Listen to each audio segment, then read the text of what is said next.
Go ahead and see.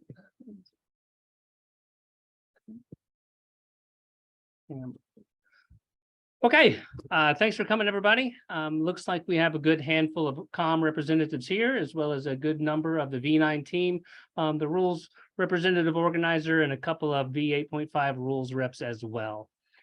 The purpose of tonight's meeting is to hear first the V9 committee's annual report, which they give every year. That could take about 40 minutes or so, and they're going to incorporate into that answering some of the questions that you guys sent in online. And then, barring how much time is left, we will take live questions from people who are still here in the meeting if they were not answered during the course of the meeting itself. And then the rules representative organizer will also be on hand for just a short while to take any pressing questions you guys might have about the rules for 8.5 that are up for vote this cycle of the COM meeting that you may have gotten from your populace. So without further ado, I'm going to turn the meeting over to Wunjo, and we are going to get the V9 annual report started. All right. Hello, everybody. Let's make sure we have our screen share and all that good to go. And we have this here. We have that there.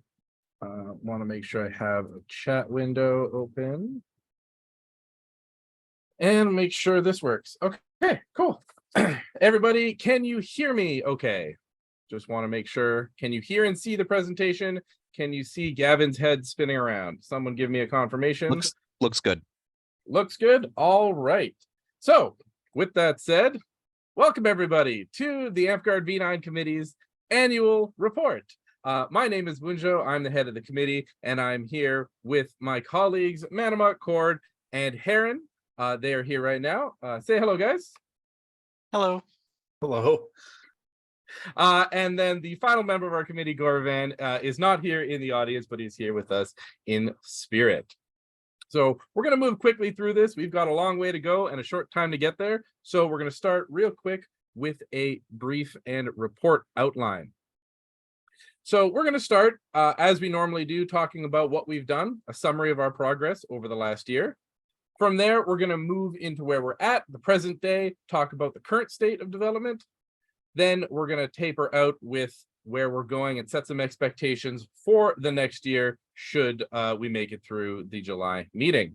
Finally, we're going to end up with those question and answer periods that Gavin had mentioned. Okay, buckle up. Here we go. Starting with what we've done, a summary of 2022-2023 progress.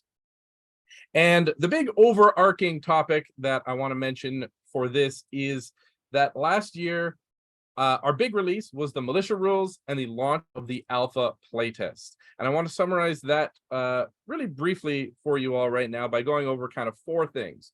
First one, I want to talk about the scope and importance of the militia alpha. And I just realized I'm going to take this off. Everything's felt a little, there we go. This feels better. Everything felt a little muffled. We got the talking hat on. Okay, so we're going to start. I'm going to go over the scope and importance of the militia alpha. From there, I'm going to recap some of the key features that came out with the militia alpha.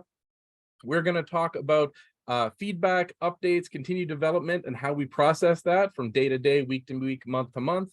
And then I'm going to end by talking about some infrastructure and playtester quality of life stuff. Cool.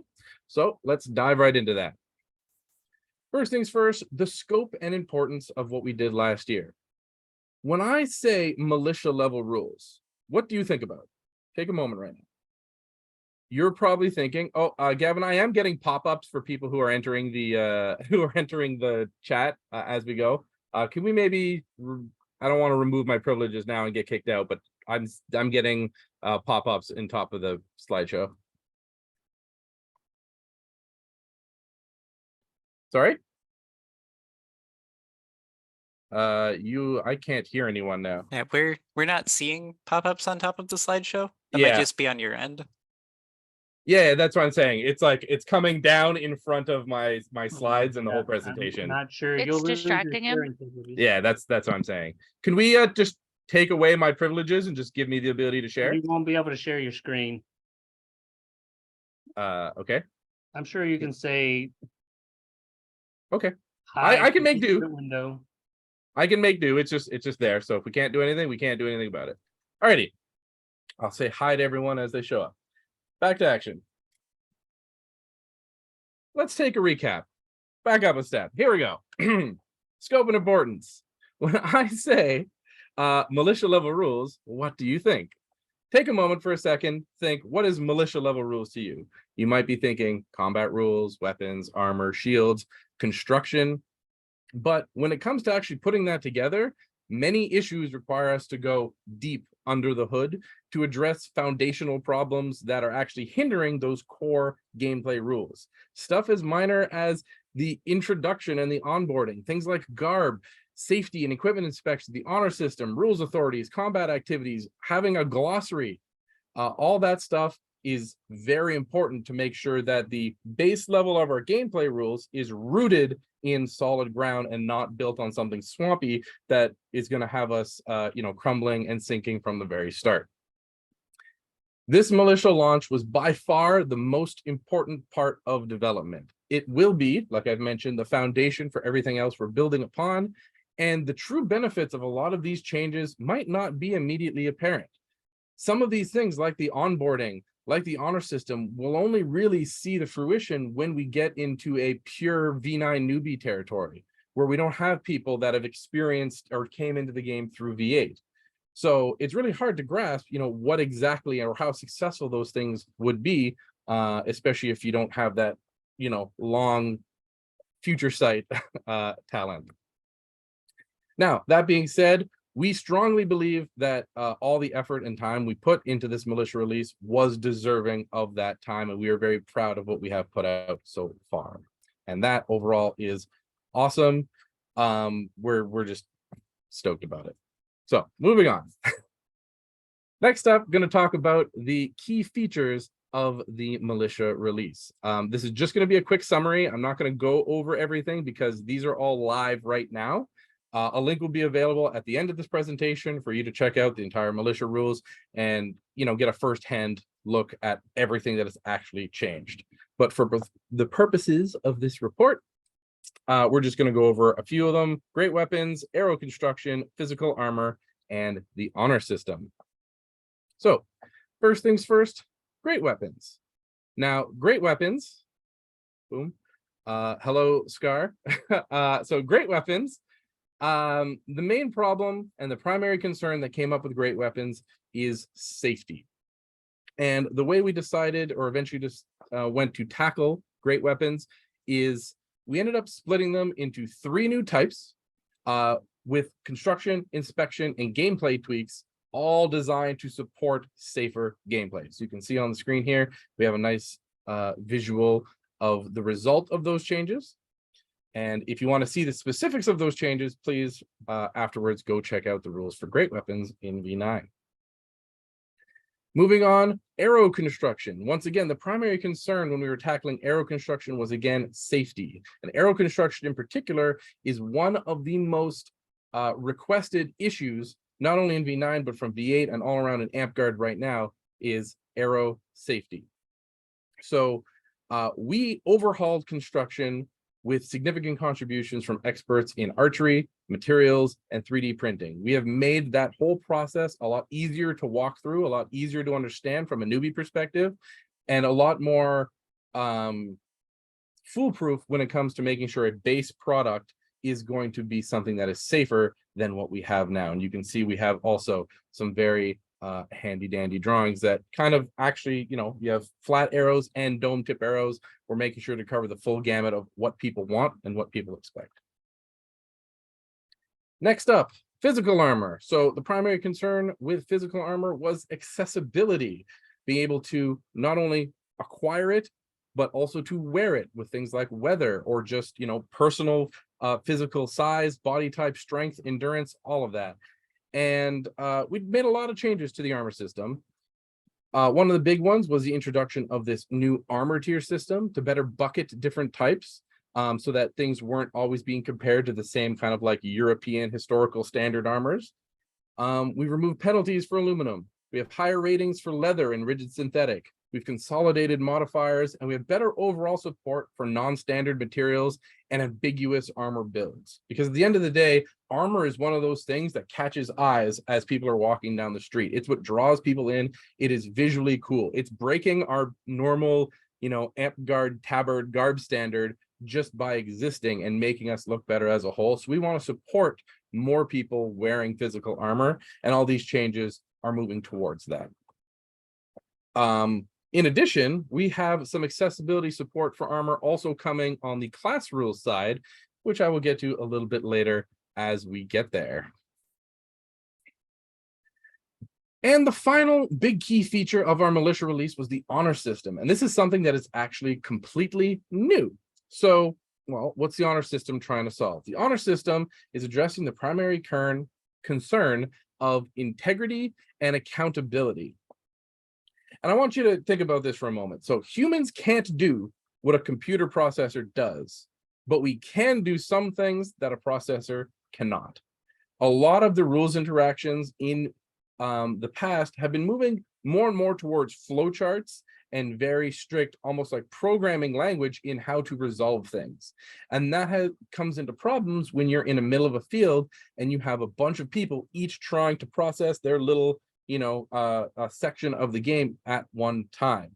However, when you bring in the human element and you try to embrace that human element, the things we can do, like have compassion, be reasonable, use common sense, and really encourage that to be a main mechanism. Encourage people to be accountable, to try to understand that, hey, not everything's going to be perfect. Some stuff is going to be a little muddy. Let's all work together. If that is the front you're putting forward, it's a lot more acceptable because people are expecting it, right? Whew. So I'm going to take a drink. And before we move on to this feedback, updates, and continued development, I want to mention that the 4 big things that I just went over, armor, arrows, great weapons, and the honor system, internally with our internal playtesters have all received great feedback.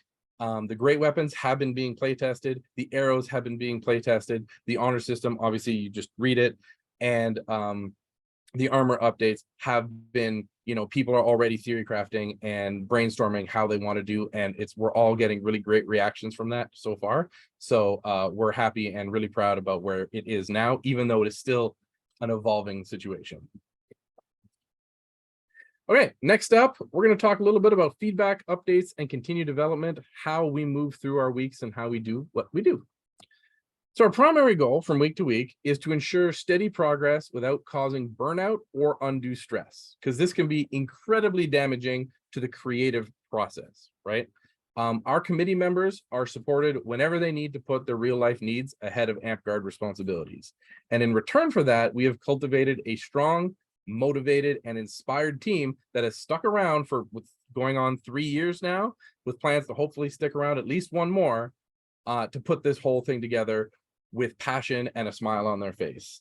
And just look at this stat right here. Each V9 committee member willingly contributes an average of 8 hours a week of their own free time to this project.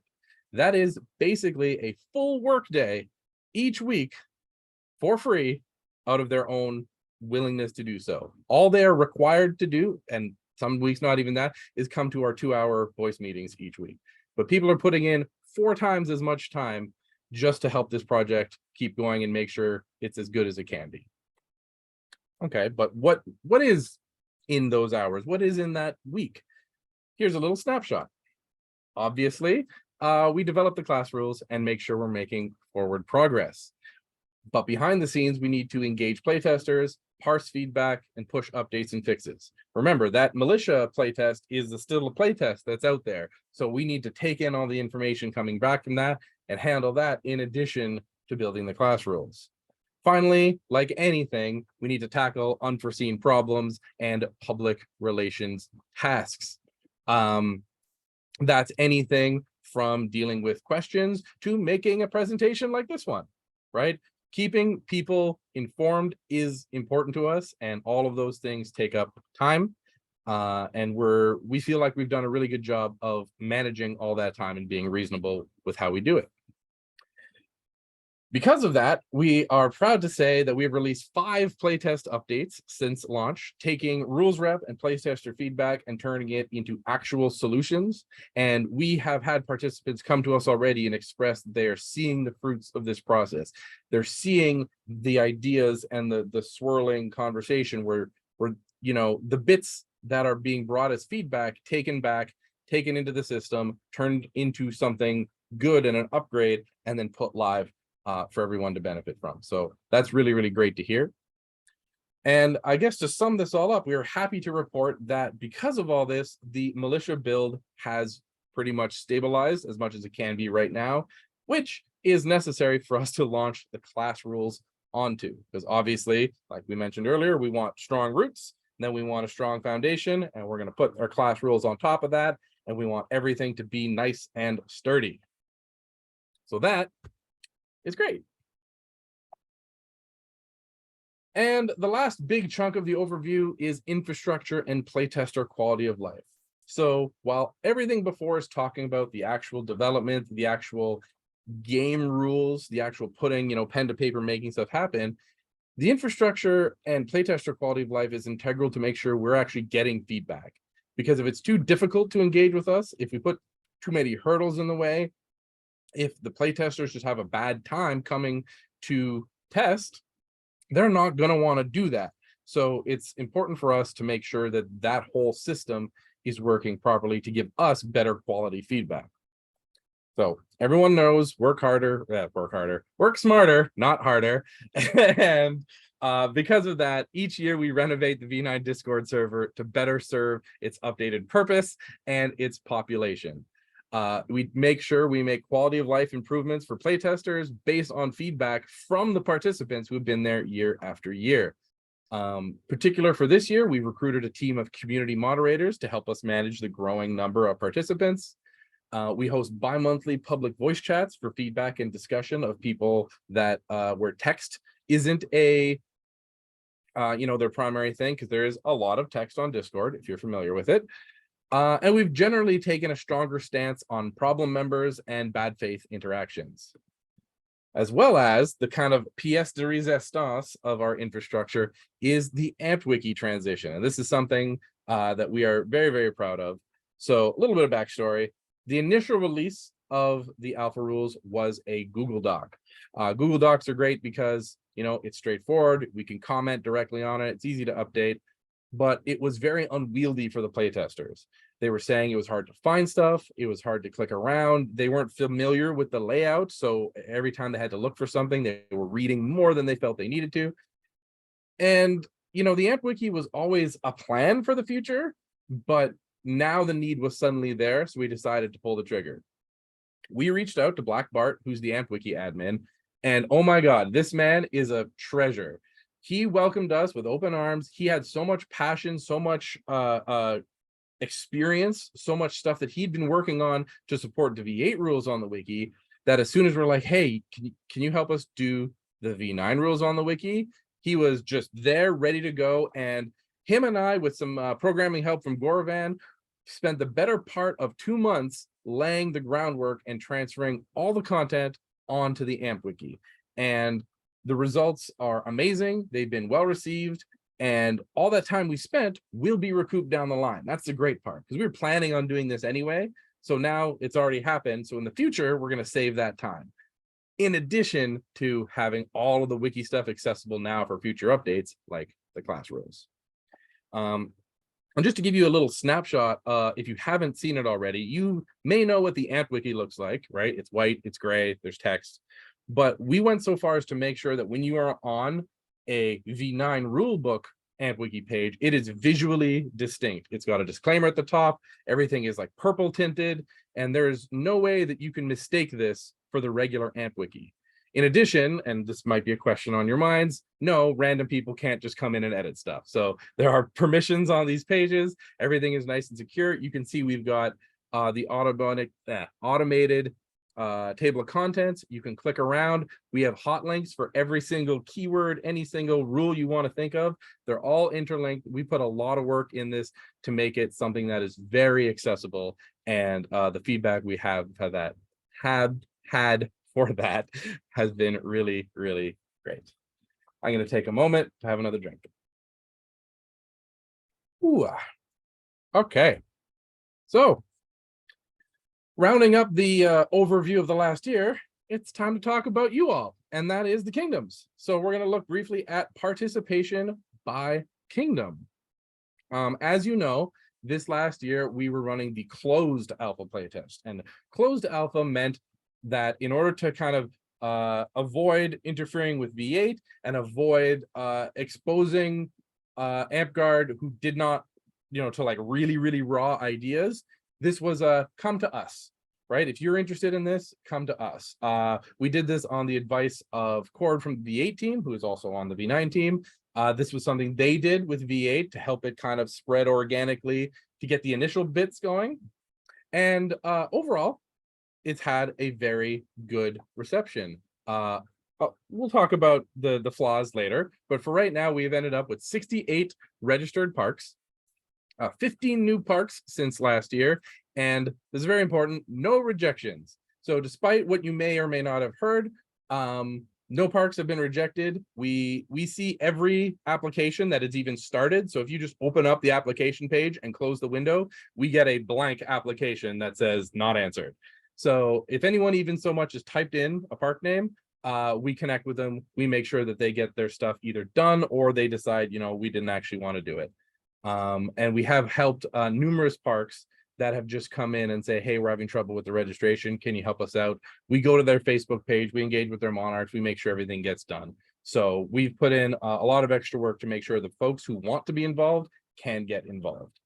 And that has led to over 275 new server members since in the last year. And you can see this full spread of all the parks from all the kingdoms that have joined.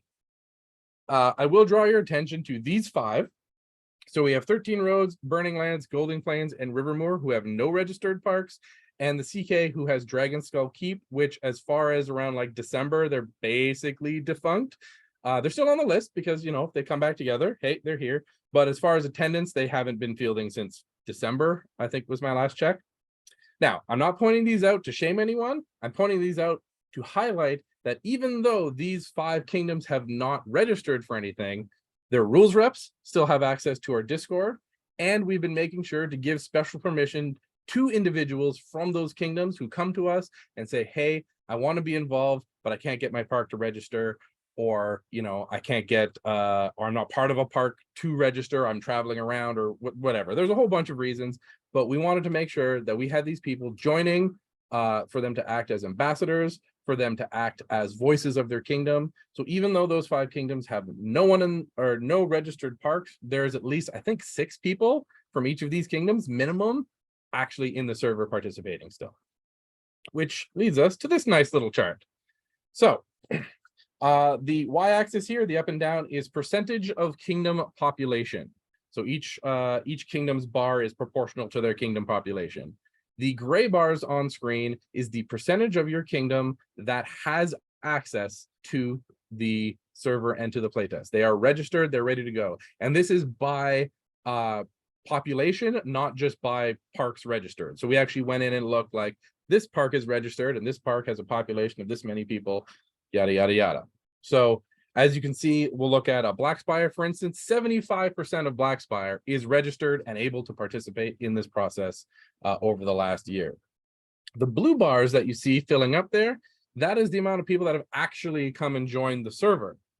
And the little yellow dots represent survey engagement from last year with the class surveys. So for a little comparison, if the yellow dot is above the blue bar, that means that your kingdom was more engaged in the surveys than they have been in the Discord. And vice versa, if the little yellow dot is below the blue line, that means that your kingdom has been more engaged in the Discord than they were in the surveys. And you'll notice 13 Roads, Burning Lands, Celestial Kingdom, Golden Plains, and Rivermoor all have notable blue bars despite having no registered people in the park. Burning Lands has 25% of their kingdom in this server. CK has 5%, Golden Plains has 17%, Rivermoor has about 15%, in this kingdom, despite no one having actually registered. And the last thing I want to put up on this slide is this big green line here. So this is the 15% line, and that is basically the a kind of expected amount of participation for these like large scale population type engagements. And if you look at the bar all the way on the left there, the one labeled all, that's all of Amtgard.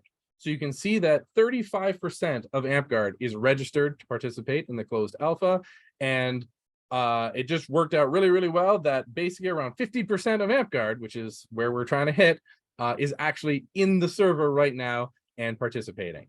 And then you can look kind of across the board to see if your kingdom is doing better or worse than that magic number. This whole deck will be available for people to check out after the survey. After the presentation. So you can come back to this and check it out more if you want. Moving on. The last thing before we move on to our current state of being is confidence. Last year, we were able to give you confidence numbers based on all the surveys we put out. And unfortunately, we didn't run surveys this year. Or I guess, thankfully, if you're someone who is suffering from all the survey fatigue from the past 2 years. So the really only place that we could check for confidence is based on the people who are coming and engaging with us directly. So our confidence number this year is based on our in-server contributors. We ran an anonymous confidence poll over the past couple of weeks. So this is fresh data, and we just closed it this morning to make sure it was as fresh can be. And this is what we got for you. Bam. So the y-axis there is the confidence level from 100% down to 0%. And then the wider the bar, the more people were at that confidence level. The average of this chart here is about 66 to 68%, depending if you chop the top and bottom 5%, how you want to deal with like outliers and whatnot.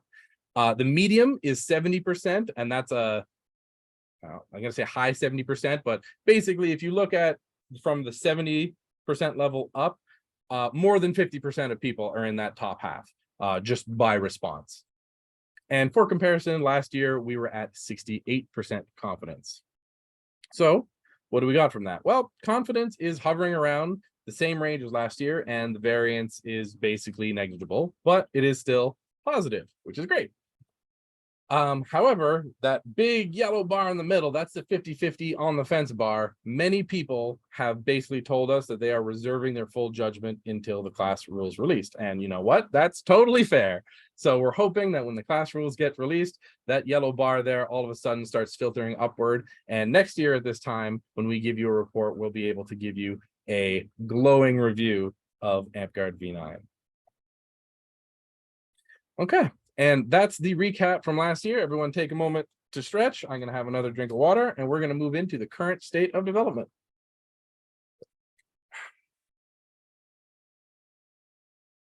All righty. So, current state of development. So, where are we at? What are we doing? What's the current state? Well, we're almost done assembling the Legos. That's kind of the sentence we've been using internally to talk about it, so felt fitting to put it here. And well, what does that mean? Well, it means that as we've already discussed, we have developed a strong base with the militia rule set. The base rules for magic and abilities are complete, but they are still fluid because at present we are reviewing, purging, and updating abilities to fit these changes. We're also examining legacy abilities from the history of Amtgard to ensure that our decisions are informed by the lessons and precedents of the past. All right, there's a lot of suggestions coming in, ideas, requests for rules that have existed and have precedent before, and we want to make sure that if we are going to try to implement some of those, we look to the past and learn from those mistakes to either do them right or avoid them completely. Now, we know everyone wants to see the classes. That is what everyone is excited for. But by the nature of our design process, the way we're approaching this, the classes themselves must be the very last things we solidify. We want the mechanics and abilities to be good and well-reasoned on their own before we reassemble them into something class-shaped. That said, we do have some things to share. All right, so if you are a member of the V9 server, this should be very familiar to you. This is a disclaimer. Amtgard V9 is still in development. The information, concepts, and teasers that are going to be presented here are not final. Everything is a work in progress and therefore subject to change. Nothing is intended to look or feel like a polished product at this time. All right, please carry that going forward so that you can digest the information and the concepts and everything we're going to give you in the right light. You ready to get some information? Let's go. All right, so how we're going to be going through this is at the top of each page, we're going to highlight one of the issues that was motivating this change or this update that we're doing. Now, this issue is not the sole issue. Many changes we make are part of a big web of problems that we're all trying to find optimal solutions that tackle multiple problems at once. Right, but for the sake of making this easier to follow, I'm going to try to bring these forward in a more, with these headers. All right, so the first one we're going to look at is customization and power progression. As I'm sure if you all know, 8 of the 12 classes in Amtgard right now have no customization. I guess you could say 7 because Archer has the little pick 3 thing. But the vast majority of classes in the game have no customization whatsoever. And as you level up, some of those classes get much, much, much stronger, and others have a much lower slope. And that is an issue for a lot of people, not only just with the flow and the growth of the game, but just how they get to engage with it and the strategy. So one of the big asks, and something we're more than happy to do, is add martial customization and update caster point buy. Now, we've mentioned both of these last year, but today we're going to give you a deeper look. So the changes that are going to be happening to both in V9, first thing is horizontal power scaling. What is horizontal power scaling? Horizontal power scaling means that as you level up, instead of gaining more power, you're gaining breadth of power. All right, so you're going to start with access to a lot of things, but in a very limited amount. And as you level up, you get wider access to things.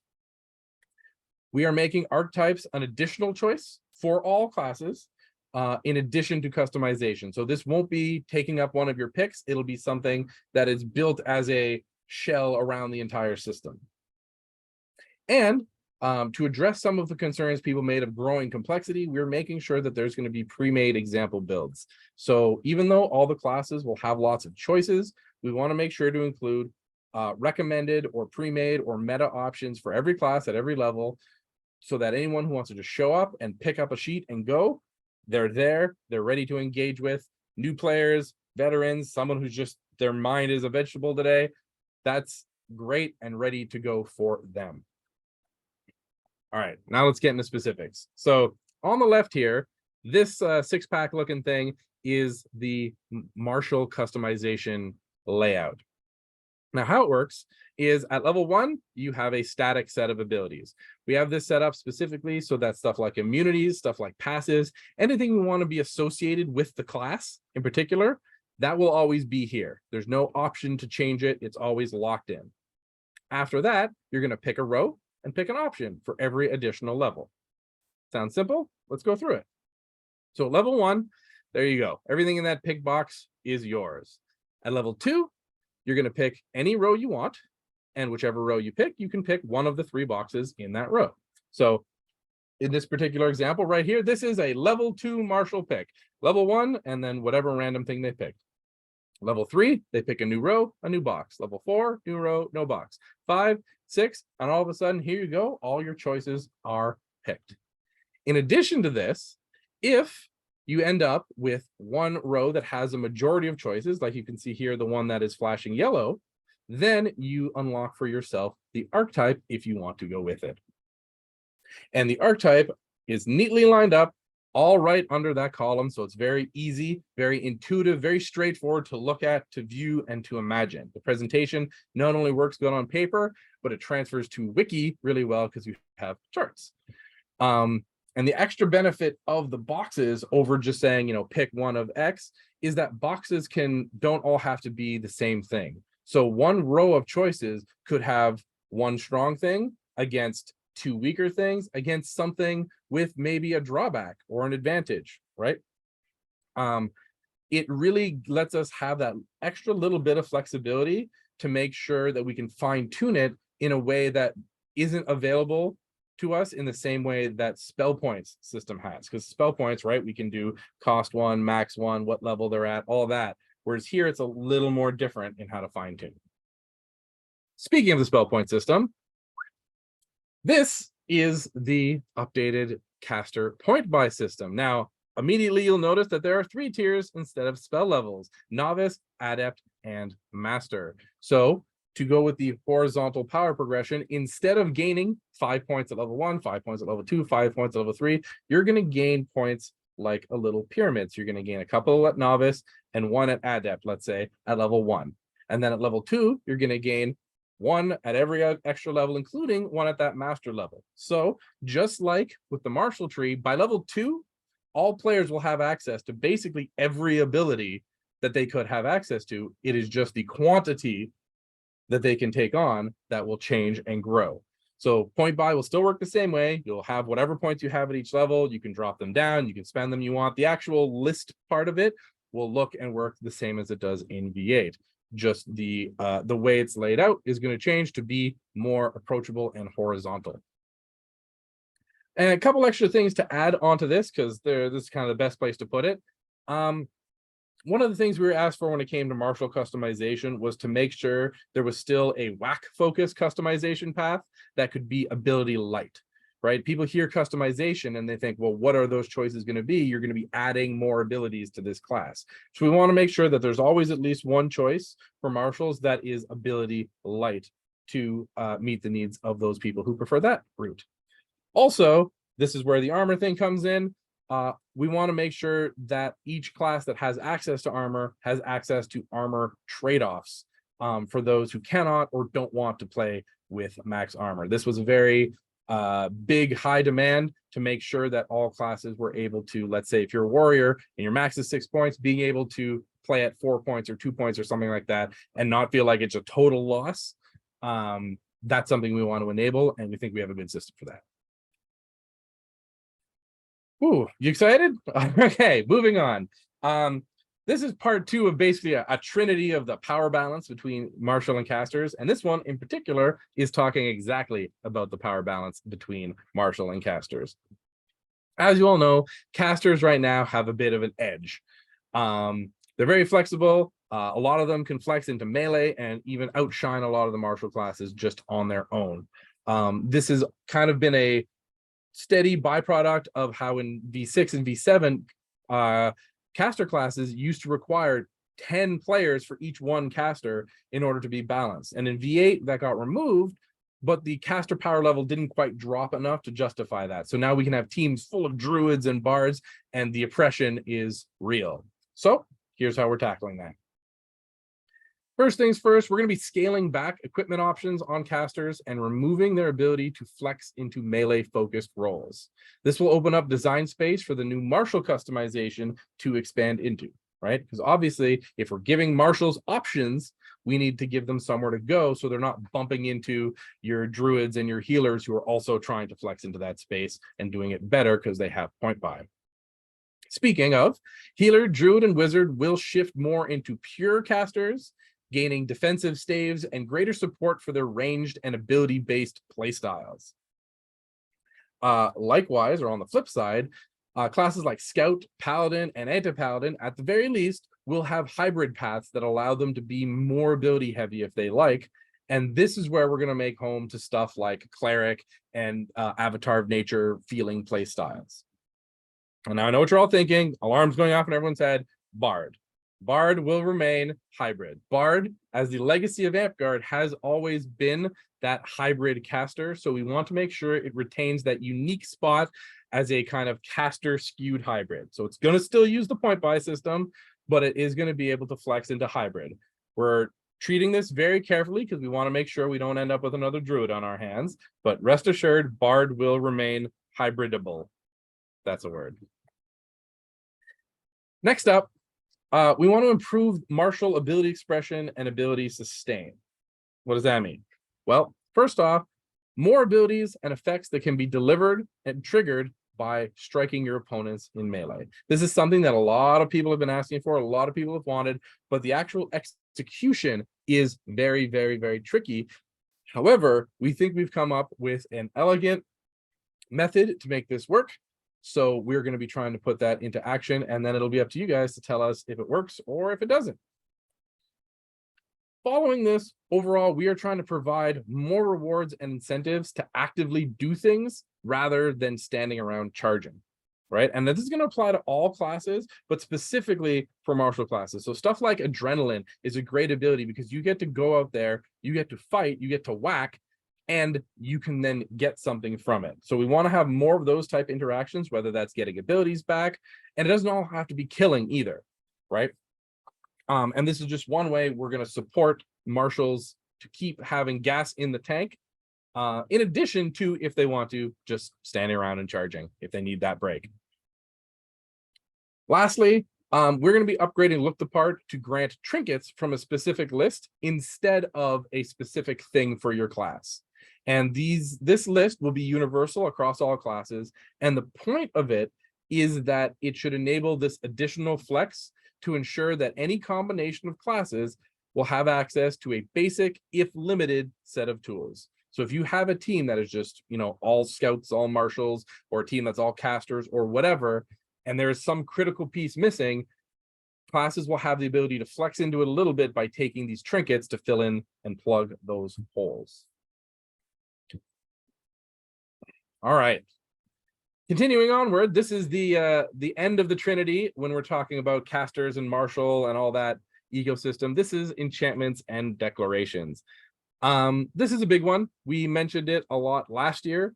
This is a complaint that is up there with arrow safety. It is a overarching kind of, I don't want to say fog, but it affects all of V8. It is very present in V8. So the issue, like I just mentioned, is very broad and encompasses many different facets of the game. Enchantment power and the flawed declaration system themselves are only really the surface level complaint here. Game flow, strategy, player trust, all these things are affected by the success or failures of this system. And because of that, it's not really something that can be solved by just looking at data alone. Our approach that we have decided to take is still in flux since we're still working through the actual abilities and enchantments, but we have some decisions on the base level that we can share today. First off, we are expanding the variety of strip colors and enforcing specific strip locations to increase consistency and the odds of a player successfully getting information without asking for a declaration in the first place. Straightforward. We're also going to be reducing the power level of enchantments that can be given out to other players.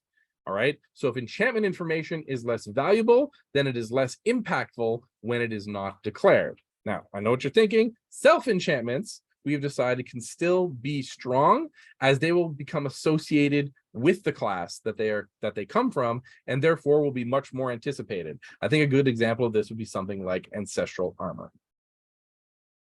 The overall goal with this is to make sure that enchanters are not skewing game balance as much as they do currently in V8, right?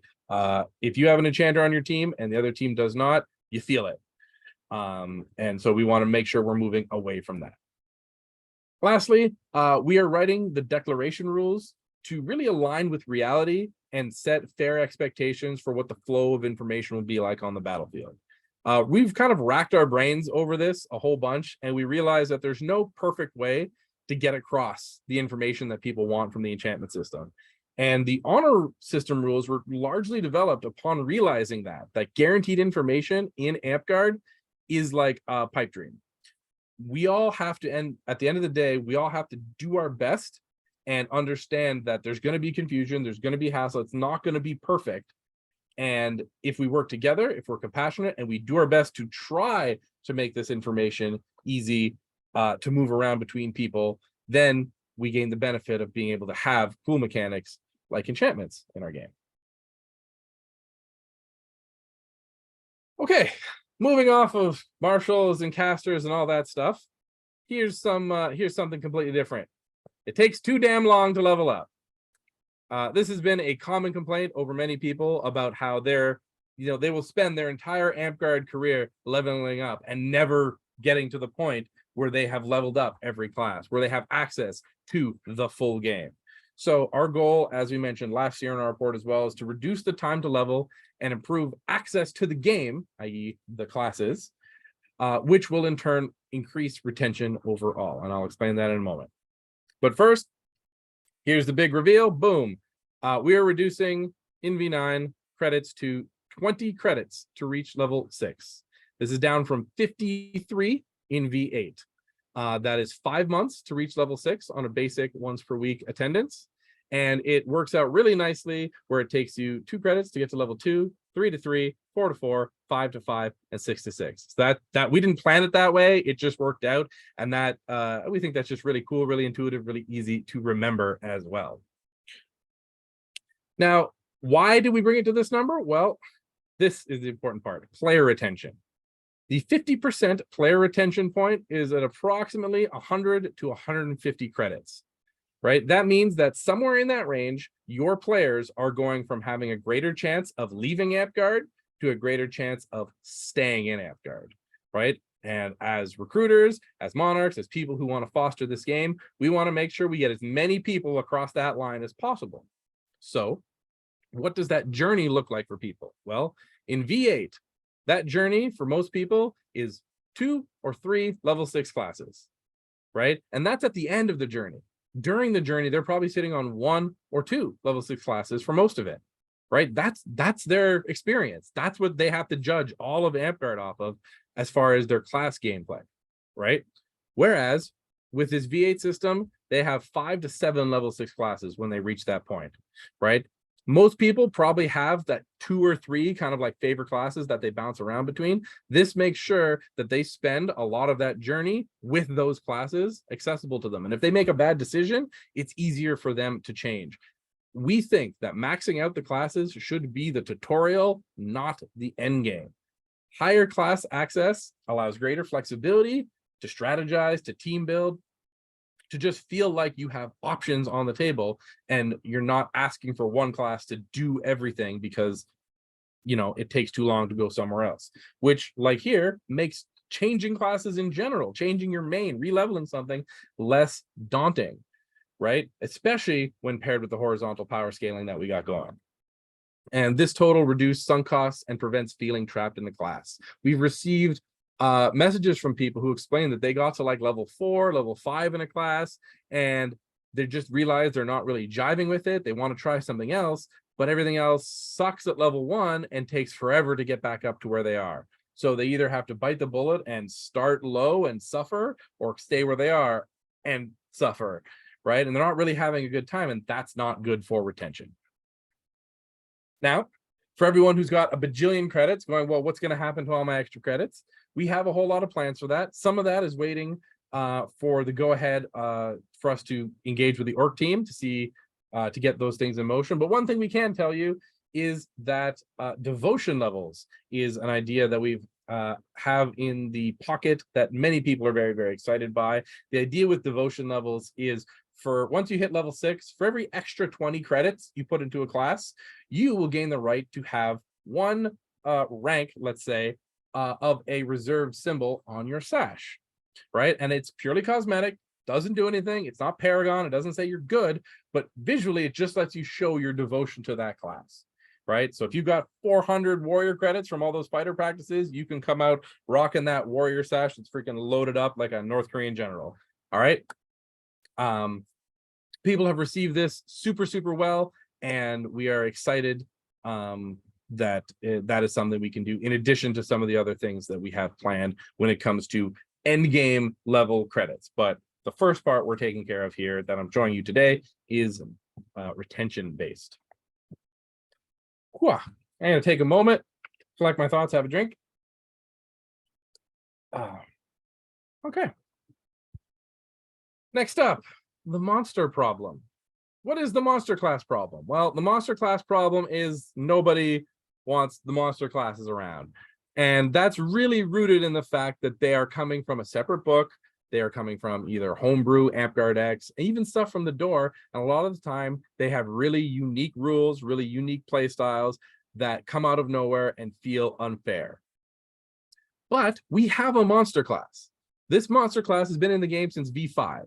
And trying to say that monsters are just that weird cousin that comes over on Christmas isn't fair to the people who have that as their identity. Now, you made this case last year. Let's talk about what we're actually doing. What we're doing is introducing 12 ROP-based battle game monsters that will form the core of the monster class and will always be allowed to be played. These 12 monsters will have little to no customization because the monster choice is the customization. Remember, the monster is the class, and then they're going to have this chunk of monsters under them that they can pick from. All the monsters will have top-down design, which means flavor first, but they're only going to have rules of play abilities. This is a big thing that we want to make sure no funky abilities that come from another book that people have never seen before. If you see a monster on field, they're going to be using the same abilities that you've seen from other classes going around. They are going to act as a sampler for the other 12 classes with their own personal monster flair. And this will also help with identifying monsters because you'll be able to be like, oh, the goblin is like the assassin or like the scout, and the fire elemental is like the wizard monster, that kind of thing. People will get to learn what these, at least what these core 12 are like. And just like in V8, since they have static lists, you know exactly what to expect with them. And that should make them a little more palatable when you see them on the field, especially now that they're going to be core and always allowed. As far as what monsters we're putting in, because there's only 12, well, we are picking based off common fantasy tropes. So goblin, skeleton, elementals, the base stuff is what we're going to have here. But don't worry, other monsters will be available in updated, door, Amtgard X, homebrew, all that stuff. They will be available there and will continue to function on that same permission basis that we are using right now. The only difference is that if you're at a park that says no weird, funky other monsters, you always have those core 12 to go back to as a monster player to make sure you can keep representing monster, work towards that paragon, and basically just express yourself the way you want to within the game. And the last thing here for the current state, the issue here is keeping the soul of Amtgard intact. So I'm going to ask you guys here, what is the soul of Amtgard to you? What is the soul of Amtgard to this guy? He looks like he's having a great time. Well, to us, Amtgard is the king of its niche between boffer sport and fantasy LARP, right? We're not DAG, Bell, Darkon, Alliance, or any other LARP. We are a 40-year-old community that has carved out its space in the world, and we are the masters of that domain right now. The V9 committee intends to fortify that position with the changes we are making. Now, Amtgard is also a diverse community with many regional differences and preferences, as I'm sure you're all aware, including, by my last count, around 4 distinct large-scale cultural mentalities about how the game is and should be played. What does that mean for us as designers? Well, it means that rules have to be flexible, right? We're going to be presenting the rules in clear layers, ditch, militia, class, roleplay, so that game organizers can choose which level of complexity they want to use, right? Roleplay is specifically not going to be rolled into the class rules because we saw what that happened in V7, and in V7, we'd have people who just wanted to come out, whack, battle game that were being forced all of a sudden to, walk around clucking like a chicken, or doing role play abilities that they didn't feel they were quite comfortable with. But on the whole, the goal here is we want to provide encouragement and incentives to explore all types of activities, right? From tournaments to battle games to crafting and role play, without forcing anyone to feel like there is a right way or a wrong way to enjoy Amtgard. As long as your players are having fun, we are all winning. Oh, all right. I hope coming out of that, you feel like you're winning a little bit. That was a lot of new information. Take a second, digest it, make some notes. I'm going to have another drink. All right. Coming into the closing moments of this, let's talk about where we're going. I'm going to set some expectations for 2023, 2024. And the big one you all want to hear, this is probably one of the main reasons you're here for, is the class rules launch date. When are the damn class rules coming out? So here's the reveal right now. Class rules are coming out October 2023. Now, why October? Well, an October launch worked well last year to allow for the V8 changes to be released and settle without causing confusion, right? Because we have been asked to work alongside V8, and that means when V8 changes and a new V8 rulebook comes out, we want to make sure to give them space so there's no overlap and there's no confusion. The class rules are near and dear to everyone, including us. Trust us, right? People are going to react strongly one way or another on release. So we want to ensure that we hit the ground running with a strong build, and we have the time to actively support it when it is out there in the wild, right? Because remember, it's still going to be a playtest build, right? It's not going to be perfect out of the gate. It took us 5 post-launch revisions to get the major kinks out of the militia release, and we expect similar with the class rules. But as we've mentioned in our timeline, this will be opening up the playtest to everyone. No more park registrations. No one is required to playtest, but access will be open to everyone. The primary feedback channels will remain the Discord and rules reps. Developer reports, playtest updates, and other information blasts will be posted to Facebook, Reddit, and Amtgard.com. And because now we're exiting the closed alpha period, we will be able to be kind of more open with the information blasts. So if you felt like you were kind of in the dark this past year, hopefully that stress will be relieved as more information is kind of freely passed around about this project. Which brings us to our updated timeline. So this is what it looks like now. 2023-2024 will be open playtesting with the class rules coming out October 2023. As per our timeline last year, that means July 2024 is going to be the vote for V9, and the year after that, if approved, would be a year of post-launch care. Now, that's what we have now, but we've run into a bit of a snag, and we're going to talk to you about how we hope to kind of get around that right now. So the snag we're into is that supporting teams, those teams that are not directly invested in V9 right now, but do need to provide support for them eventually, are hesitant to commit too much of their time or resources right now until the future of V9 is more certain. All right, specifically the Art and Orc teams are on hold, but will eventually need time to produce the stuff they need to produce for V9. And especially on a volunteer schedule, this can't be delayed until the last second. All right, we can't vote in V9 and then have a year waiting for all the supporting stuff to get done.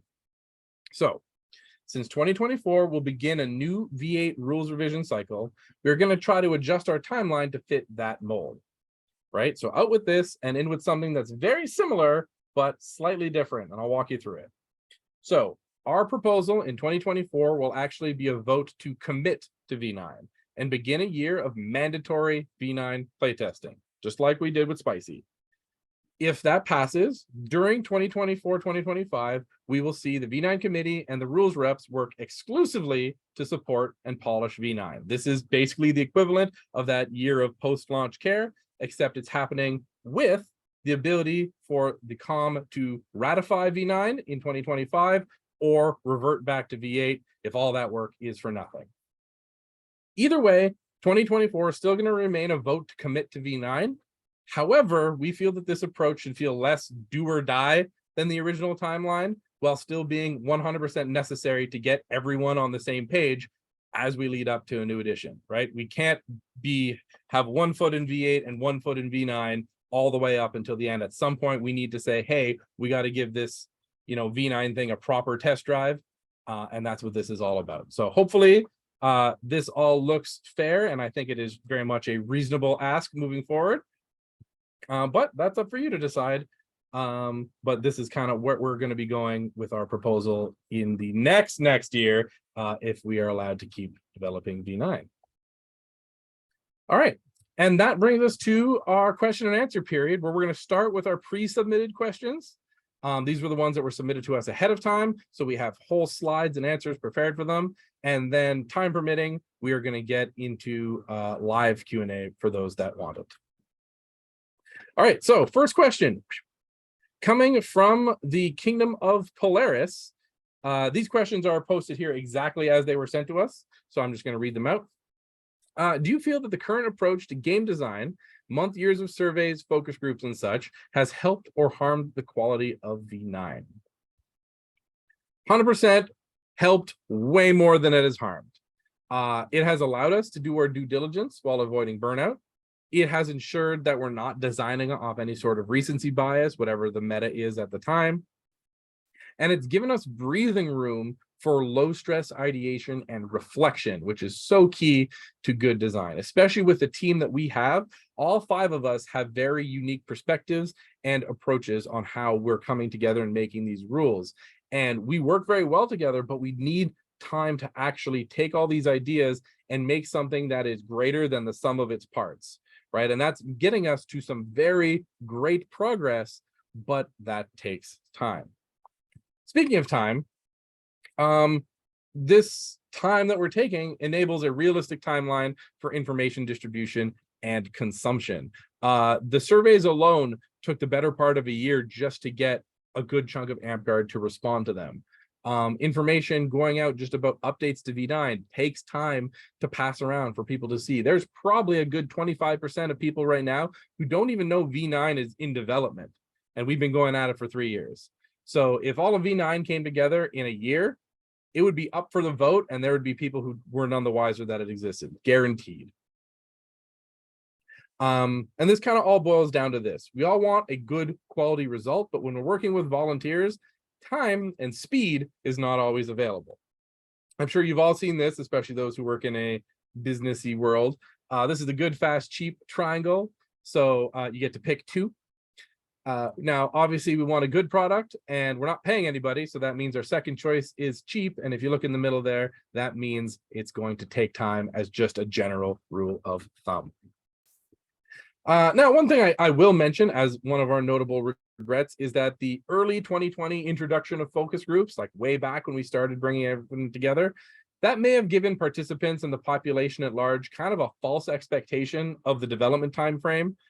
Despite our efforts to inform them otherwise, right? They came in, they shared their thoughts, they got excited, we're talking about stuff, and we're still 4 years out, and that might have given them, for lack of a better term, a bit of blue balls for the situation, and that's definitely on us. All right, question number 2, submitted also from the Kingdom of Polaris, and I'm just going to mention right now, I do have my headphones off.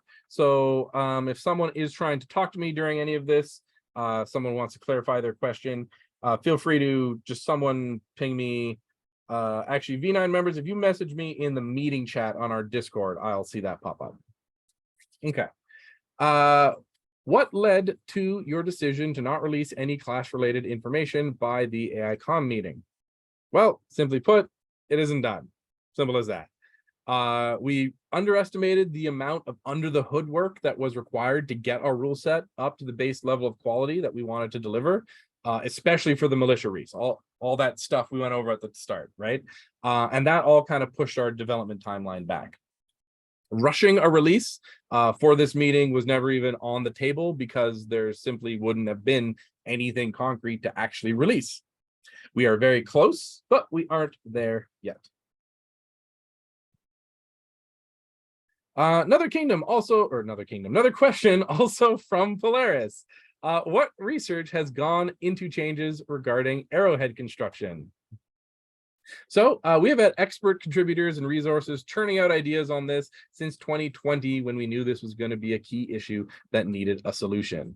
Arrow construction experts from basically everywhere have joined the server to say their piece. We have Fletchers, 3D printers, engineers, archery enthusiasts, and more, many of which have years of personal testing and research under their belts that they've used to inform and contribute to development. A perfect example of this, if you have read the RO upcoming changes, their proposal stuff, they reference Duriel's treatise on arrowheads, and that is one such document that has also been submitted to us and has informed our choices, that has led us to, the V8 team and the V9 team to come to similar conclusions about how to change arrows, albeit, V9 has a little more range to actually affect things. So we were able to go even further and take more of this advice and do more substantial and impactful changes beyond that. We've also sought out highly referred individuals, people who might not have even known that V9 was doing stuff with arrows, and invited them to the server to lend their insight and experience. These contributors and resources have really helped us refine the construction rules multiple times since it went live to the public. Many of them are building and testing these arrows to improve the build while simultaneously helping us write it and present it in a way that is approachable for a layperson with no experience in archery. And that is awesome. Next question, same in line with arrows, but this one's coming from the Kingdom of the Northern Lights. Will archers be allowed to use previously legal arrows for a time to give time to acquire new arrows? And this one's an easy one. Yeah. Similar to what V8 has planned to do if their proposal passes, we intend to allow a 1-year grace period for old arrows, provided they still pass all other safety inspections, such as hit testing, which is something that V9 has. Also, fun fact, our research actually suggests that more people than you think would still have V9 compliant arrows after our changes. Many skilled and safety cautious archers are already teaching and using similar construction methods. They've been doing so for years. And likewise, many 3D printed and vendor arrows already meet the spec and would already be good to go. All right, and this is our last submitted question, also from the Kingdom of Northern Lights.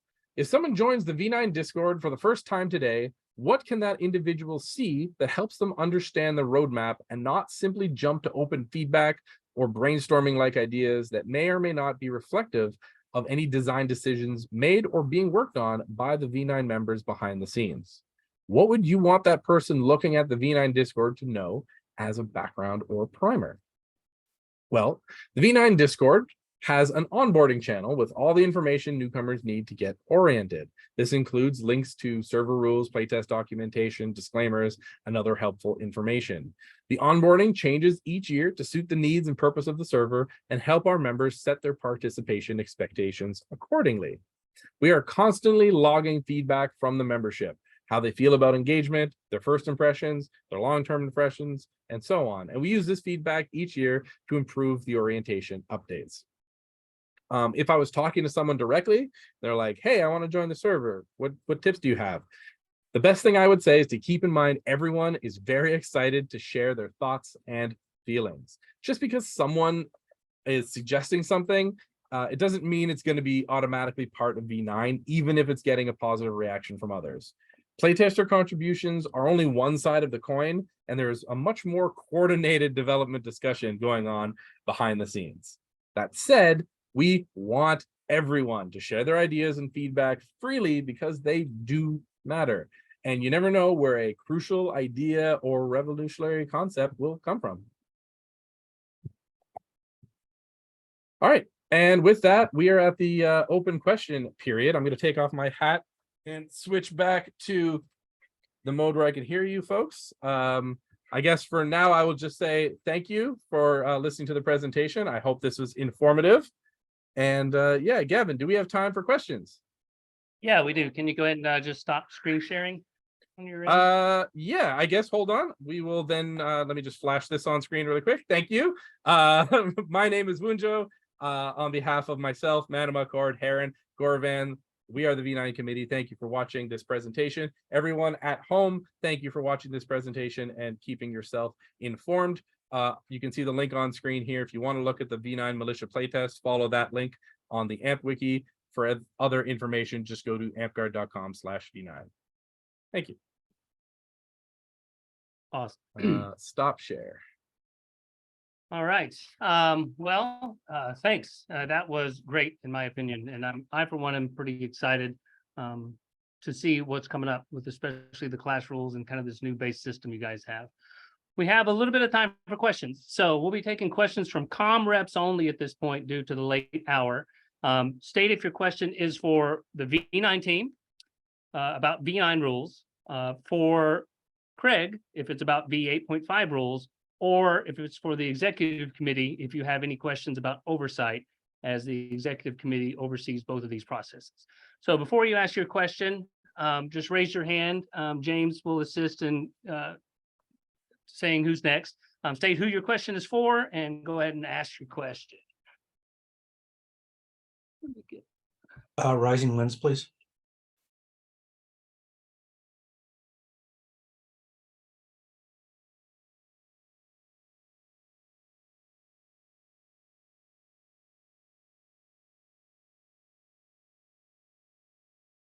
Okay, well, Milk posted in the chat. The question was, for both teams, were there any popular ideas in the team discussions that were rejected from non-safety reasons?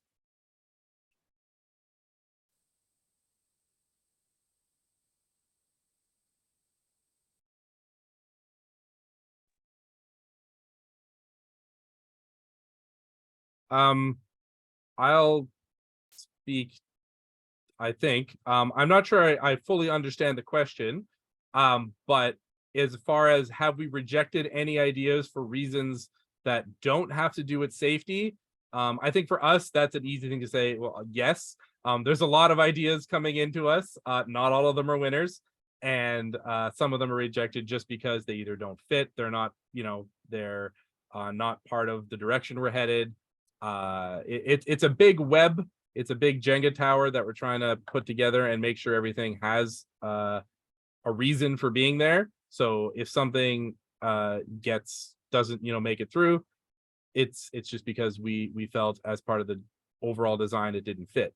That said, we keep a lot of ideas on the back burner and noodling around. So I love to have everything kind of hovering and take inspiration from everywhere. So that last question, I think, the one about how everyone's information is important and we want to hear it, I think that kind of summarizes V9 answer to this question. I hope I answered what you're asking. As far as the V8.5 stuff, everything that passed the threshold for 2/3 is in the package or the non-package. So I didn't reject anything out hand because I thought it was unsafe.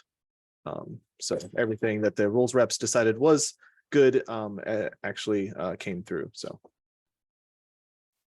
Yeah, just to add a little bit onto the V9 answer, an example of something that we might decline to go with is we might have an idea that comes in or that we think of that is like really cool balance wise, but then we think about it some more and it's like, well, gosh, it would be really hard to get 20 people to be able to figure out how to do this on a field on a rainy summer day or whatever. And some things just aren't super practical, even if they are a good idea like game balance wise. So we always have to keep that kind of thing in mind.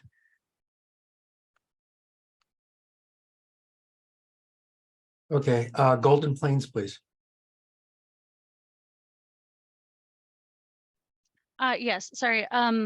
My question is for the V9 team specifically. I had some of my members message me questions when they found out we were having the meeting today because I forgot to make a call out. I'm sorry.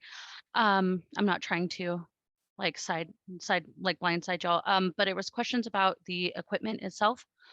There were concerns about the 1-inch rule for the arrows, making them too heavy and being unsafe. And if there would be materials put out by the V9 team to help teach them how to correctly build the arrows to the specs that they were wanting should V9 pass.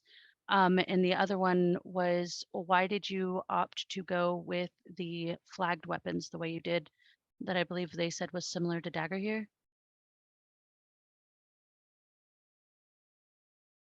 Anyone else want to answer that on my team? Just I'm catching my breath still. Yeah, I can answer. Well, I guess one of the two parts. The 1-inch arrowheads is actually something that we've seen come through a V8 proposal as well.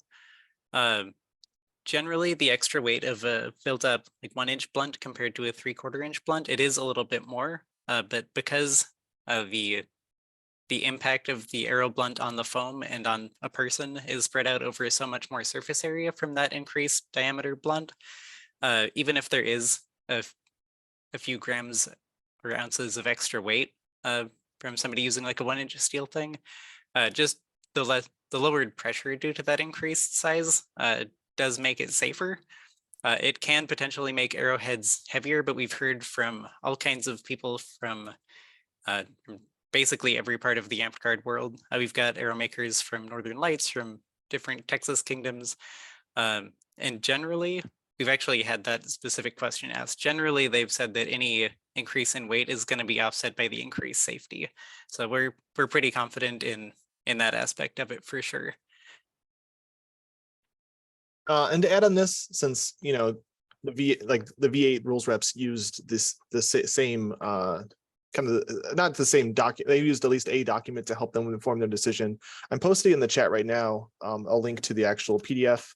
It's also linked in the V8.5 rules changes as well. The last couple of pages actually goes over weight and how it affects the arrow. So if you want to look that data over, it'd probably be really helpful. He also has the process for how he makes all the arrows with 3D printing, but of course that's kind of unrelated to the changes we're talking about. But he does go over how to basically make them almost the same weight, and that type of information's all there. And I'll pick up, I guess, the last part there. So questions about like guides for helping people build stuff. Yes, that is one of the benefits of having the wiki, is that we can make it so that the actual printed out rulebook is condensed. But then if you go to the wiki, you actually click on arrows, the page itself can have a lot of references, how-to guides, links to other places, anything. Obviously it needs to be official and passed by legal to make sure we're not recommending something bad, but it gives us a lot more tools to help people build right off the bat instead of being stuck being taught by whoever their local era person is and never expanding their thoughts beyond that.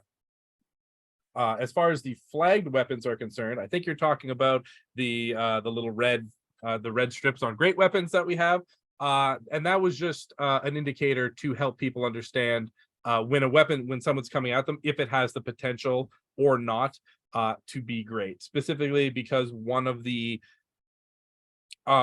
things we have done this was a request and a flavor request as well, is the two-handed great weapons. So that can get the crushing breaking feature without having heavy padding on it. So that means you can have that little red strip to indicate what it is. And again, this is all going to be something in testing. People have been using it now and have been very, very happy with it. Like people are so stoked about the two-handed great weapons.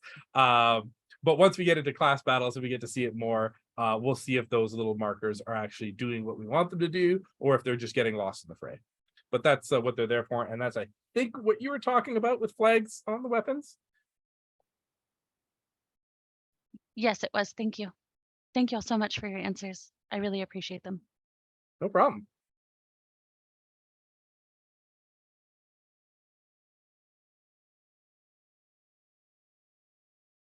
Okay, last call for any comm reps here that might have questions for us tonight.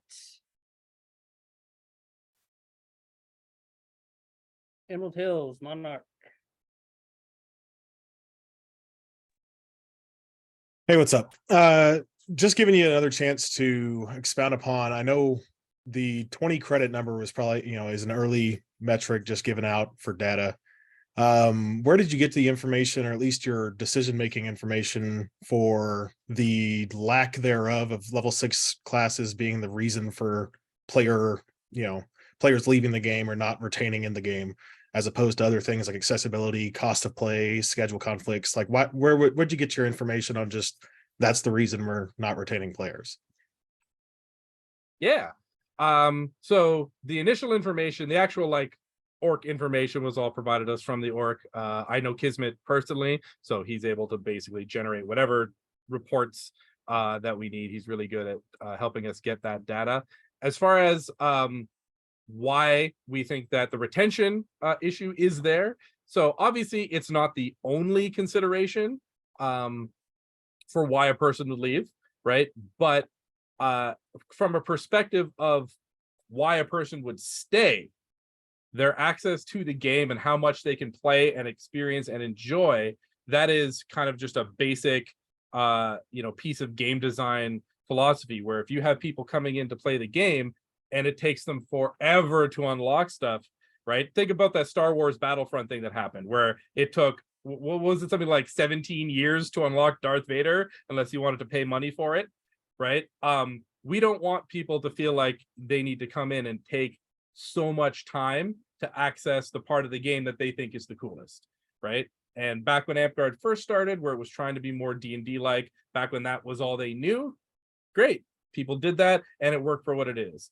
Nowadays, we're in the era of like MOBAs and quick content, and taking a year plus to level up one class, taking 10 years, right, to level up just to get access to everything, to be able to walk onto a field and be, what am I going to play?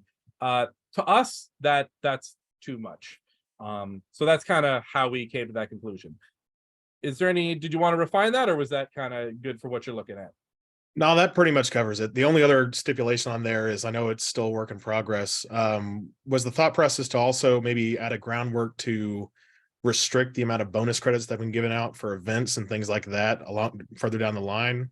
Yes. So the initial write-up right now, I think, scales down the bonus credits proportionally. However, because the whole point of credits is just rewarding people, and at the end of the day, we just went through a pandemic where people have been getting credits left, right, and center, right? If we have kingdoms that want to give out tons of credits still, I think that will ultimately be something for the COM to kind of decide where they want to put the restrictions on, because it's only good for the players, right? Getting more credits is only good for the players. It just lets them get to the fun faster. So there's not really a downside, other than if you see people that are playing classes that they don't know. But with every edition change, for example, you and I have credits level 6. In the new edition, we're going to be just as new as anyone else for the most part, right? So that's where Reeves and general support at the local level to ensure everyone knows what they're playing is going to come into play. Work together, everyone, keep this train trucking forward so we can all keep playing, having fun, and not feel like we're locked out of the cool stuff that we want to play. Thank you. Golden Plains again. Sorry, I forgot one. There was concerns because like here it gets hot and it stays hot for a huge portion of the year. The garb requirements, which I know like it's an alpha playtest, so not everything is set in stone. But the layers requested, and even like a lot of the look the part stuff, is honestly for a huge chunk of the year not something that's viable for us. What would you suggest would be a workaround for that, or if there was some kind of happy medium we could come to? Because your minimal requirements is about the best we can do when we're in the 120s with no wind. Okay, so I can take this one. So I know that we've got our on the V9 wiki, we've got our like garb requirements thing, and it's got Gorvan standing there in like 3 different costumes of like successively fancier garb. And I think the one on the right is like the preferred garb, where he's got like a vest, a hood, like a long sleeve tunic, pants, like all kinds of stuff. That's by no means something that we're expecting like every player to have just to have look the part. That's not something that would be required to attend Amtgard, because that's something that's going to be cultural. Your park, anywhere you're playing, is going to really be the deciders of like who gets to play in the battle games. We want to put some kind of recommendations in for like what is the vibe of Amtgard. So like the minimal on there is just like pants and a tunic, which is, I guess, pretty normal for a lot of kingdoms. But if your kingdom is somewhere that like fancy layers and garbs and things is not expected, then that's totally fine. As far as look the part, we've been adjusting what that looks like a little bit, because that's more of a class rules kind of thing. But we by no means want to require people to wear a bunch of layers when that's not really practical. Yeah, just to follow up on that, I'm really glad you asked that question. Yeah, everything that kind of Heron said is relevant there. This was mostly just us going, hey, Dag and Bell, or I think it's Dag, has this really nice little visual that helps people get an idea of what Garb is, and we wanted to kind of pull something like that. So the idea of layers was just, you know, more stuff, have a more than base look, right? And if that is still very light and very accommodating for the weather, that's the most important thing to us, right? Your Amtgard should look like what Amtgard is for you guys down there, and that's kind of the goal. Does that So answer your question? It's more of a flavor thing than like a hard requirement line. Yeah, like even Okay. wearing like extra bracelets, right? A little like headband, you know, like a little more, right? Not Okay. necessarily parkas on top of parkas. Yeah, it was really concerning for like here, because like we're not the desert, but we might as well be. Yeah. There were a number of our Absolutely just a players that were recommendation. concerned about like heat, you know, like heat exhaustion and stuff like that. So I just wanted to make sure, like, since we were live, and I know what like my kingdom isn't the only one concerned with it, might as well go ahead and ask it out loud.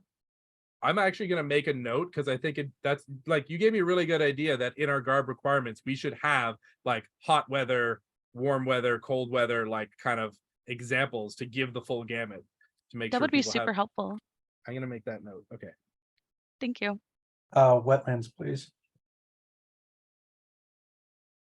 Yeah, and I'll jump onto the bandwagon on that one because, you know, we were playing our roller quest out last weekend, and it was, you know, like 106 with 89% humidity. I was dying, and I am not a small man. Anyway, my question is V9 going to be resetting all of the classes or all of our credits? No. I know Faywellen was also asking that question. What I said earlier about how we're all starting from scratch, that was kind of like knowledge based, right? But no, we have no intention of resetting credits. That would be the dumbest thing to do in the world. We know people have put a lot of effort and a lot of time into this game already, and all their credits are you know, tokens of that. So we have no intention of removing those credits. And in fact, I think you know, once we release the actual document, you'll see that your credits feel more powerful and more useful and more exciting than they might even right now.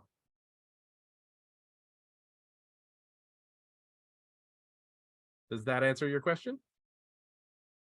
It does. Thank you.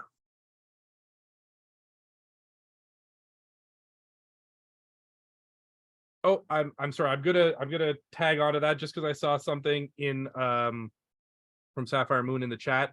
One thing that has been requested that we're talking about the org team to see if they could do is have a running total of credits to date and V9 only.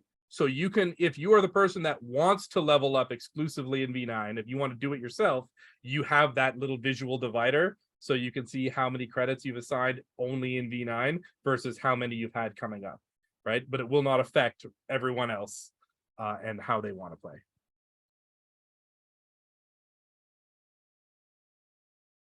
Okay, thanks, guys. It was informative. Remember, we have votes coming up concerning both teams. V8.5B Spicy will be up for vote. Please read your agenda thoroughly on that matter. There are quite a few votes in there. There's the big package rules vote that we're going to have for everything that you guys discussed at last year's annual meeting. And there are a small handful of newer items that will be up for your consideration as well. So please, all the comm reps, read the entire agenda, every single word of it, and please come prepared and knowledgeable. That will help us all to get out of there early on the day of the annual meeting. And if you have questions, send them to your rules rep and they can discuss that. That team is still there, ready, willing, and able. For V9, the Discord is always open. Soon, anyone will be able to join for the next month or so. We're still in the closed alpha playtesting. Get your park in there. It's never too late. There are hundreds and hundreds of people in the Discord, in addition to the V9 team, that'll be willing to talk to you about anything you can imagine concerning V9. There's lots of people in there who've been there from the beginning. There's lots of people who are really excited about this. And if you want to, you could spend years going through the archives, looking at all kinds of ideas that have been involved in the process of creating V9. As everyone knows, we have 2 votes coming up for V9. One is to dissolve the committee. I hope that for most of you watching, that this annual report has put to bed any questions you may have had about that issue. For me, I'm sold. I think that this is an exciting process, and I definitely want to see a final product. If the final product is garbage, I will happily vote no with the rest of you. But right now, I haven't seen any indication that that's going to be the case. And I'm not trying to claim some sort of sunk cost fallacy here, but I think there is a lot of good work in progress that I, for one, am excited to see. So I hope you are too, and please discuss it with your populaces. And I hope that your populace feels the same way after they see this report. But you'll be able to vote your conscience on that come the annual meeting. There's a one small other vote coming up about a release of the raw data. If you haven't seen V9's data, I would highly encourage you to watch all 3 annual reports as well as read the developer reports. There are so many charts and so many graphs that you might not have seen yet. You probably won't want to see any more data for at least 6 months after looking at all those charts. So some of you, I think, are just not aware of how much and how well this data has been released.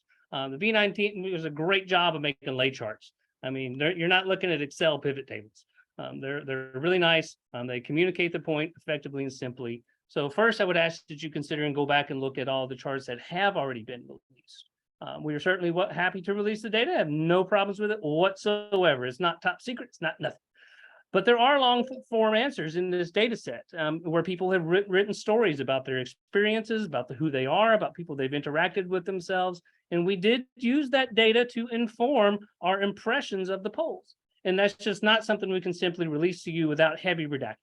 That's just, we have non-disclosure agreements on our end, and they were given a statement of confidentiality when they said it. So just be aware, if you're expecting these long form answers, probably me, will have to sit here and spend months redacting a potential 200,000 answers. I don't know how many answers there actually were, but if you take the number of poll points and the number of times they could have typed something, it's like 200,000 potential answers I could sit here to take a Sharpie to. Could be done. So that's going to be up to you also as the com to vote if you want us to release that data. But just so you know, there is a lot of data out there already. Yes, Craig. Are you done? Because it's going to be something unrelated. No, yeah, I guess I am done. So we are going to release this meeting shortly after. Okay.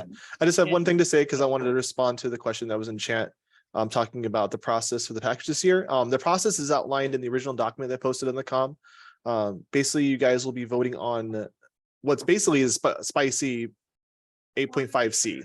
It is the combination of the mid playtest changes plus the final tweaks after feedback was given, which is the document that you guys received. Everything that's marked in with a red box is things that were voted from the mid play change to now. The way the voting is going to work is that you're just going to vote on the package. Like there's a package and there's non-package. Non-package are going to be individual votes. You can decide on those when you get there. But for the package part, it's everything that's from the playtest plus those changes. And what happens is that if the package fails, we're going to ask you guys, Monarchs, is there one thing from this package that if you removed it, you would be able to pass the entire thing? And when I say removed, it will be added to the non-package section. So you'll vote it on as an individual basis. If there is a consensus on an ability that can be removed and then they will pass, we will vote again. And then if that passes, great. If not, you will vote on spicy 8.5B, which was what was passed in February of this year. If that vote fails, then we will just revert to 8.4. So no place test changes, basically. And we'll go back all the way. And we do have a small apology in the rule book. In December, the com, Craig and I worked on a new version of the rules revision process that we're under now, and the com passed it overwhelmingly, but it was not put into the rule book at that time. It is in your agenda as a reference. So you'll notice there is a new or kind of an addition to this being proposed by the Celestial Kingdom. That version is in there. And Tyler, we do need to get that added to the rule book soon. Oh, that is the other thing that is a good time to mention then. We have a crap ton of things being added to the rule book separate from this revision as part of 30-day clarifications. Part of it is every clarification that was added over the last year which I think there are 12. I'll have to look at my number again. I think there's 12 clarifications that are going to be added to the rulebook directly. So abilities language will be updated to reflect like, you know, the language that was there. You guys will have all that information and what all those changes are, as well as removing every misconception. There are 36 from the back of the rulebook. Gorvan and I have been working on it, and I think we're about halfway done, and we're going to try to finish it before July 1st. And this isn't something that we need to pass. This is obviously 30-day clarifications for comments. So if you guys feel that one of these changes for some reason isn't just a clarification, but actually is a full-on rules change, obviously you guys can veto, you know, help veto those abilities. That's all in the rule book and how you do that. And a lot of this though is just moving those back of the rule book things along with clarifications into the actual individual ability sections. This will be a very large update. You'll see a lot of lines. I think it's like 50 different things that we're going to be updating. So just be aware of that. It's not something you vote on, like I said, but if you do have concerns, please raise them and we'll look it over. And it's possible we need to change language if for some reason the language is confusing and things like that. I'm gonna pass these all by the rules reps. The rules reps are going to look over them so they can help us if there's any problems with like reading it freshly, like, hey, that doesn't make any sense, you know, that type of thing. So but that is something that we're going to try to add to the rule book at the same time as these changes. So like there will be probably about a month after the July meeting, you'll see we'll be releasing 8.5 as long as it's passed. So, but even if 8.5 isn't passed, we're still going to be doing those clarifications and doing all those updates. So there will be a rule book update regardless. Awesome. Well, once again, thank you everyone for attending. We're going to get this uploaded here immediately. I'm going to post a version that can be downloaded. And as soon as Fayum gets around to it, it'll be on the YouTube channel, which will hopefully be tonight or in the morning. But there will be a download link to where you'll be able to download this MP4 here in just a minute. I'll get that up for you guys. Awesome. Once again, thanks so much, both teams and the V8.5 rules rep, Craig. Thank you so much. And comm members, please read your agenda, all of it, every page. And I think it's going to answer any question you might have. And on the comm page, read through all of the featured posts. They also contain anything and everything you want to know.